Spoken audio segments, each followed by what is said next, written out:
Back now to the Springville fire, and with darkness and steep terrain, firefighters are off the mountain in Hobble Creek Canyon. The stand-down order came this evening. Officials think it's too dangerous to fight the blaze tonight. Brittany Tate is on this story for us this evening. And Brittany, concern about homes in this area has eased, thankfully, tonight.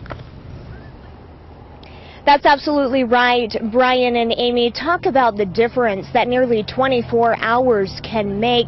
Last night, the hills behind me were all aglow, completely ablaze because of the Spring Canyon fire. Now, after 140 acres have been burned, the fire has moved deeper into the hills, and that's a welcome sight, this dark mountain behind me, for those who live on this east bench. It's tough. Crews battled the Spring Canyon fire all day Saturday. It's fire season, all the conditions are right. It takes very little bit of a spark to ignite a fire. Officials say this fire ignited from what is often known as a children's firework. Kids had gone up there and were playing with sparklers. Teenagers lighting sparklers on the east bench outside of Springville, a restricted area near a culinary water storage tank. The land up there is tinder dry. 10 homes were evacuated. You put my family and my home at risk. I'm going to be a little mad. 40 homes put on standby. We're mostly just watching the fire, you know, making sure that our house is safe and that we're okay. Evacuations were lifted Saturday as the fire moved to the north side of Hobble Creek and into steep mountain terrain.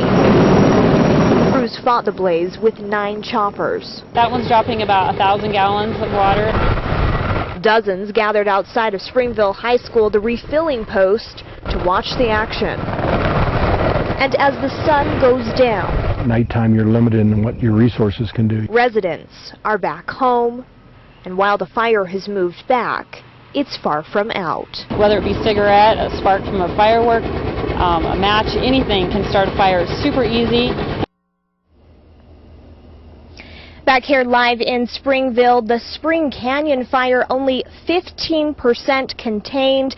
Now crews will be back up there on the mountain and also doing aerial drops tomorrow bright and early about 6:30.